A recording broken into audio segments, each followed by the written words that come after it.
नमस्कार दोस्तों, मैं हूं प्रदीप डवास और आज का सबसे बड़ा सवाल यही है, क्या पंजाब का भविष्य बाढ़ में बह गया है?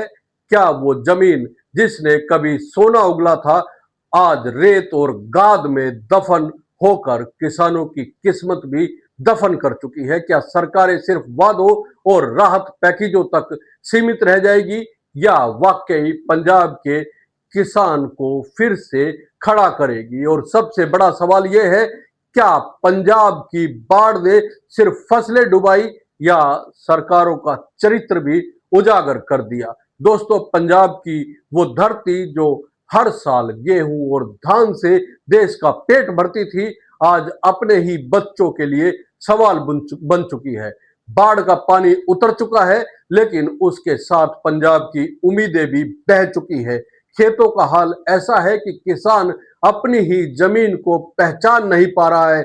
जरा सोचिए, एक किसान जिसने बचपन से अपने खेत की मेड़ और उसकी खूंटी आंखें बंद करके पहचान लिया था, आज वही किसान इस उधेड़ बुन में है कि उसका खेत आखिर गया कहाँ? क्या आपने कभी सोचा है कि खेत से जमीन ही गायब हो जाए और किसान की हालत क्या हो सकती है? पानी उतर गया है, मगर पानी अपने साथ खेत की पहचान भी ले गया। 1 लाख एकड़ से ज्यादा जमीन की निशानदेही पूरी तरह से मिट चुकी है दोस्तों। रेत और गाद की ऐसी चादर बिछ गई है कि किसान खेत ढूंढ ही नहीं पा रहे हैं। बड़ा सवाल यह है कि आखिर इस हालत तक पंजाब पहुंचा कैसे? क्या ये सिर्फ प्राकृतिक आपदा है या इंसानी लापरवाही की भी पोल खोल रही है? जब जब पंजाब में बाढ़ आती है, सरकारें वादे करती है, घोषणाएं होती है, लेकिन बाढ़ उतरते ही सब भुला दिया जाता है। क्या यही हकीकत है? आज हालत यह है कि लाखों एकड़ फसल बर्बाद हो चुकी है, किसान के घर ढह चुके हैं, मंडियां जहां कभी ट्रॉलियों की गूंज और किसानों की चहल पहल होती थी, वहां आज सन्नाटा पसरा है। मंडियों की वो रौनक जो पंजाब की अर्थव्यवस्था का आईना थी, अब सिर्फ बर्बादी की तस्वीर बनी खड़ी है। किसानों के लिए यह सिर्फ आर्थिक संकट नहीं, ये सामाजिक और मानसिक संकट भी है। उनकी मेहनत, उनका घर, उनका पशुधन, सब कुछ बह गया। क्या सरकार ने कभी सोचा कि जब किसान की आय के सारे साधन खत्म हो जाए तो वो जिंदा कैसे रहेगा? ये सवाल उठता है कि पंजाब के किसान के सामने संकट एक बार का नहीं, अभी तो खड़ी फसल बर्बाद हुई है, लेकिन अगली फसल भी खतरे के बादल को देख रही है। खेतों में इतनी मोटी परत रेत की जमा हो चुकी है कि उसे हटाना आसान नहीं है, और जो खेत साफ भी होंगे, उसमें धान के सड़े अवशेष बचे रहेंगे। ऐसे खेत को दोबारा तैयार करना किसान के बूते से बाहर की बात कही जा सकती है। अब सोचिए, जो किसान पहले ही कर्ज में डूबा हुआ है, जिसकी फसल चली गई, जिसका घर उजड़ गया, वो खेत से रेत कैसे निकालेगा? किस पैसे से निकालेगा? और अगर नहीं निकालेगा तो अगली फसल बोएगा कैसे? केंद्रीय कृषि मंत्री शिवराज सिंह चौहान खुद मान चुके हैं कि पंजाब की धान की फसल तो पूरी तरह बर्बाद हो चुकी है और अगली फसल पर भी संकट है। जब केंद्र सरकार के मंत्री ये कह रहे हैं, तो फिर राहत का पैकेज महज 1600 करोड़ का क्यों? राहुल गांधी का भी यही सवाल है। उन्होंने प्रधानमंत्री को पत्र लिखकर साफ कहा कि यह राहत पैकेज पंजाब के किसानों के लिए नाइंसाफी है। 20,000 करोड़ का नुकसान हुआ और राहत सिर्फ 1600 करोड़। क्या यह मजाक है? क्या पंजाब के किसानों की तकलीफ पर दिल्ली की सत्ता सिर्फ आंकड़ों की बाजीगरी कर रही है?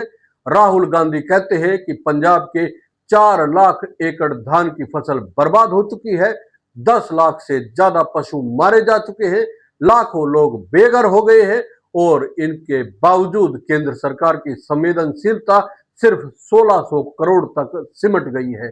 सवाल उठता है, क्या ये आंकड़ा तय करने वालों ने कभी खुद जाकर देखा कि किसान किस हाल में जी रहे हैं? लेकिन कहानी यहीं खत्म नहीं होती दोस्तों। पंजाब सरकार ने किसानों को थोड़ी राहत देने के लिए जिसका खेत उसकी रेत योजना शुरू की है। किसानों को अधिकार दिया गया है कि वे अपने खेत में जमा रेत को खुद निकाल ले और बेच दे। लेकिन यहां भी सवाल खड़ा होता है, क्या यह राहत है या किसानों के जख्मों पर नमक छिड़कने जैसा है? किसान अपना खेत बचाने के लिए रेत निकाले या पेट पालने के लिए रेत बेचे? खनन विभाग ने भी नियम बदल दिए हैं। कहा गया है कि रेत हटाने को खनन नहीं माना जाएगा, परमिट की जरूरत नहीं है, रॉयल्टी नहीं चाहिए। सुनने में अच्छा लगता है, लेकिन असली सवाल यह है, क्या इससे किसान का संकट हल होगा या फिर एक बार फिर से रेत माफिया सक्रिय होकर किसानों की मजबूरी को मुनाफे में बदल देगा? दोस्तों, ये बाढ़ किसानों के लिए सिर्फ एक प्राकृतिक आपदा नहीं, यह उसकी जिंदगी के हर पहलू को चीर गई है।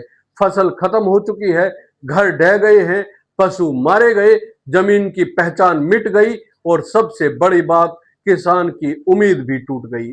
आज पंजाब का किसान तिहरी मार झेल रहा है। एक तरफ बाढ़ से बर्बादी, दूसरी तरफ कर्ज का बोझ और तीसरी तरफ सरकार की राहत नाकामी। यह वही किसान है जिसने कभी अन्नदाता का तगमा पाया था, आज अपनी जमीन पर खड़ा होकर सोच रहा है कि उसका भविष्य क्या होगा। मुख्यमंत्री भगवंत मान ने मिशन चढ़ती कला शुरू किया है। अपील की है कि दुनिया भर से फंड जुटाया जाए ताकि पंजाब को फिर से खड़ा किया जा सके। मान सरकार का दावा है कि हर पैसा ईमानदारी से खर्च होगा, लेकिन सवाल यह है कि क्या वाकई ये पैसा समय पर और सही जगह पहुंचेगा या फिर यह भी कागजी मिशन बनकर रह जाएगा। मान ने कहा कि 2300 गांव डूब चुके हैं, 20 लाख लोग प्रभावित हैं, 5 लाख एकड़ जमीन बर्बाद हो चुकी है, 56 जाने चली गई और 7 लाख लोग बेघर हो चुके हैं। आंकड़े चौंकाने वाले हैं, लेकिन उससे भी ज्यादा डरावना है आने वाला भविष्य। सोचिए, 3200 स्कूल बर्बाद हो चुके हैं, 2500 पुल ढह गए, 1400 अस्पताल खंडर हो गए। यह सिर्फ खेती का संकट नहीं, यह पूरी पीढ़ी का संकट है। बच्चे स्कूल कैसे जाएंगे, लोग इलाज कहां करवाएंगे, पुल टूटा तो गांव से शहर कैसे पहुंचेंगे? क्या सरकार के पास इन सवालों का जवाब है? इतिहास गवाह है कि पंजाब ने हर संकट में हिम्मत दिखाई है, लेकिन क्या बार बार पंजाब को अकेला छोड़ देना केंद्र का रवैया बन गया है? यह सवाल इसलिए भी जरूरी है क्योंकि जब नुकसान बिहार में होता है तो केंद्र मदद के बड़े पैकेज का ऐलान करता है। जब उत्तराखंड में त्रासदी आती है तो केंद्र तुरंत सक्रिय हो जाता है। तो फिर पंजाब क्यों पिछड़ गया? क्या इसकी वजह राजनीति है? क्या यह सच्चाई नहीं है कि केंद्र और पंजाब सरकार की राजनीतिक खींचतान की मार सीधे किसान पर पड़ रही है? राहुल गांधी जब प्रधानमंत्री को पत्र लिखते हैं तो यह सिर्फ कांग्रेस का राजनीतिक स्टंट है या वाकई किसानों की आवाज है? और केंद्र सरकार का पैकेज सिर्फ आर्थिक मदद है या सियासी मैसेज?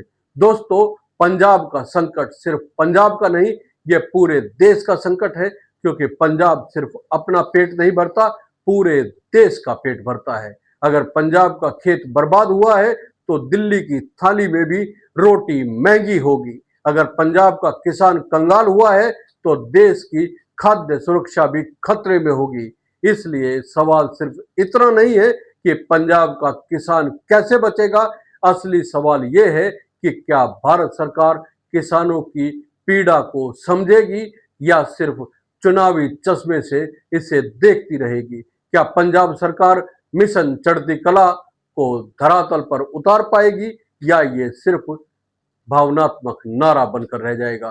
क्या किसानों को वाकई मुआवजा मिलेगा या फिर ये फाइलों में दबा रह जाएगा? और सबसे बड़ा सवाल है, क्या पंजाब का खेत फिर से हरा भरा होगा या हमेशा के लिए रेत का टीला बन जाएगा? दोस्तों, पंजाब का यह संकट हम सबका इम्तिहान है।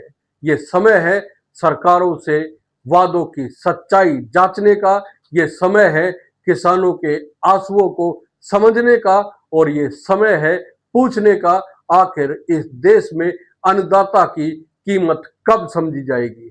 आपका क्या मानना है दोस्तों, कमेंट करके जरूर बताइए। ये वीडियो अगर आपको अच्छी लगी है तो लाइक कीजिए, शेयर कीजिए और चैनल को सब्सक्राइब करना ना भूलें। जय हिंद, नमस्कार।